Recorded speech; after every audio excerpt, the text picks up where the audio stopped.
Hello and welcome back to another Europa League video where this time I'm looking at round of 16 legs. First legs that were played. Here are all the results. You probably already know them by now. But yeah, first game was between Sporting and Arsenal. These four games were earlier on. These were the later games.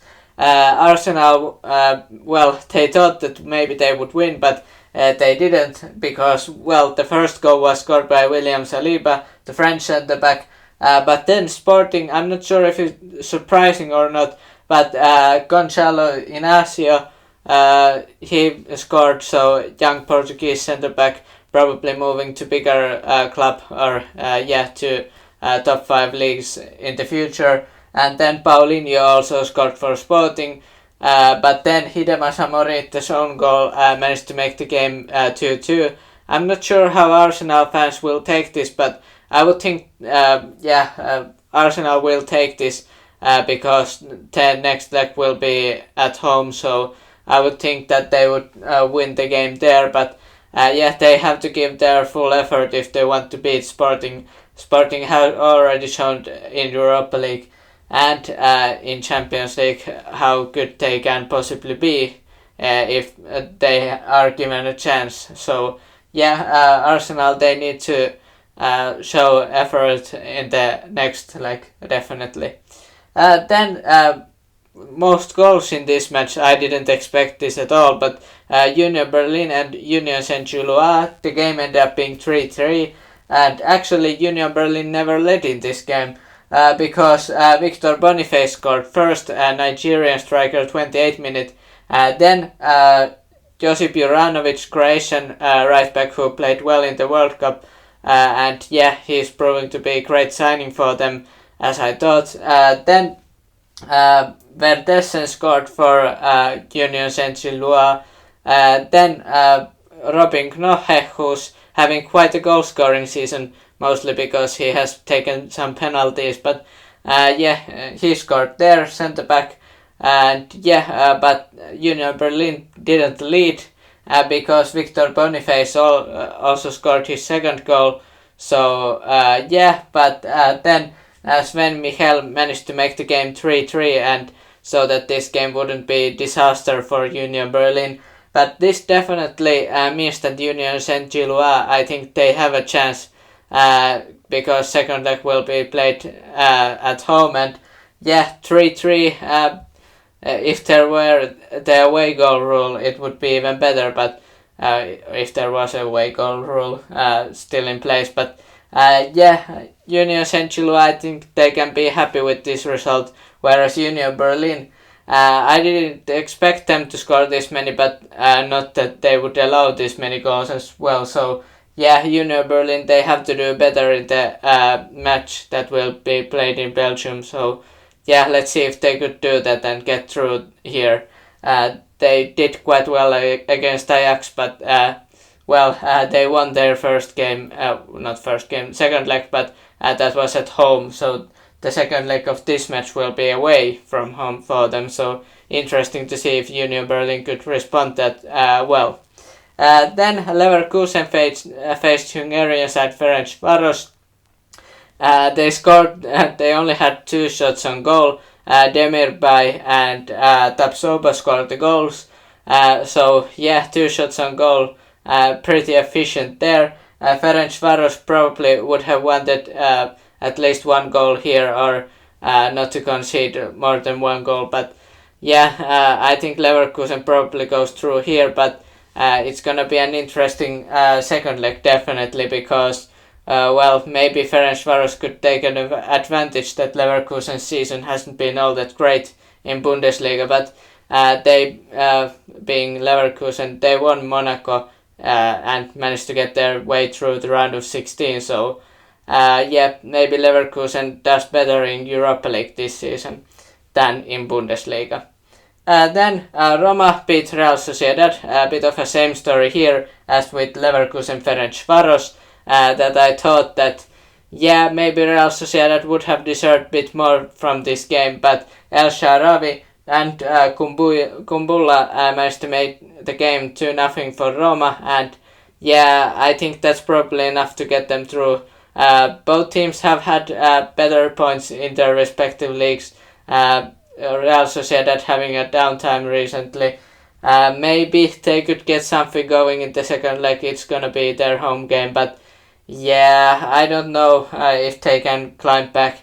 I think Roma will do a pretty good job defensively in the second leg.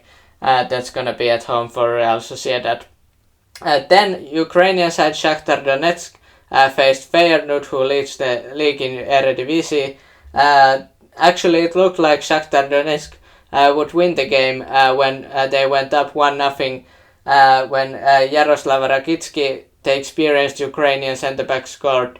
But then Bulaud scored for Feyenoord to make the game 1-1 at 88 minutes, and it stayed there. And yeah, I would think that maybe Feyenoord, they lead the league in Eredivisie, at least they led the league, I'm not sure about now, but they're gonna have the home game at second leg. I would think they go through, but Shakhtar Donetsk, they have been quite good in recent years in European competitions, so maybe Shakhtar could get through here, I don't know. Then, well, not the most goals, but most goals by one team in this first legs of round of 16 in Europa League. United, interesting result here. It looked like maybe Betis would have a chance because even though Rashford scored early, then Ayose Perez scored, I believe what it was his first goal for Real Betis, if I'm not mistaken. And yeah, beautiful goal there, 1-1 at halftime. Bravo made some good stops there. And yeah, I thought maybe this could be a tight matchup and Betis would have a chance at Benito Villamarin next week. But then Anthony, Bruno Fernandes and Weghorst scored at second half to make the game 4-1.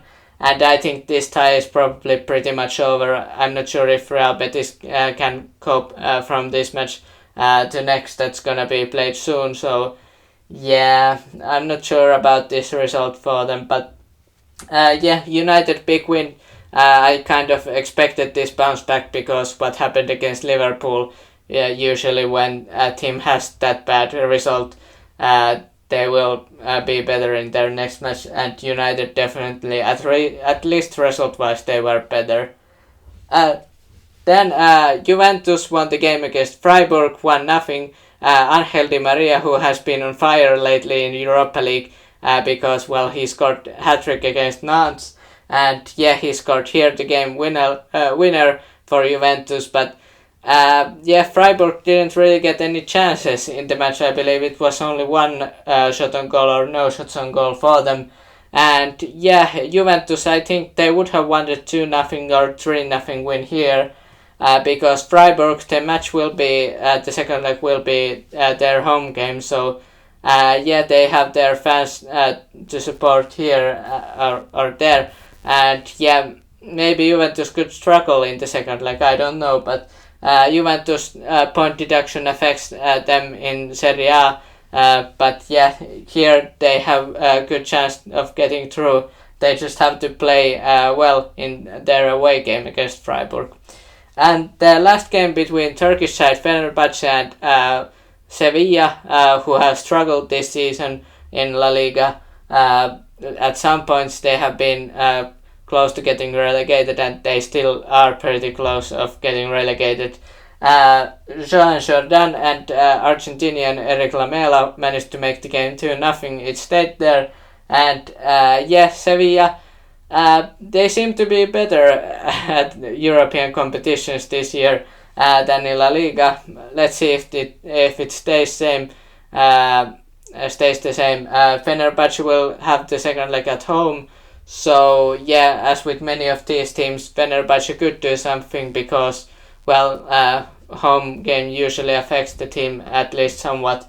But yeah, Sevilla 2-0 win. I thought the game was not that lopsided for Sevilla, but that the game was actually pretty close. But yeah, I would think that Fenerbahce, they still have a chance with how Sevilla's season has gone.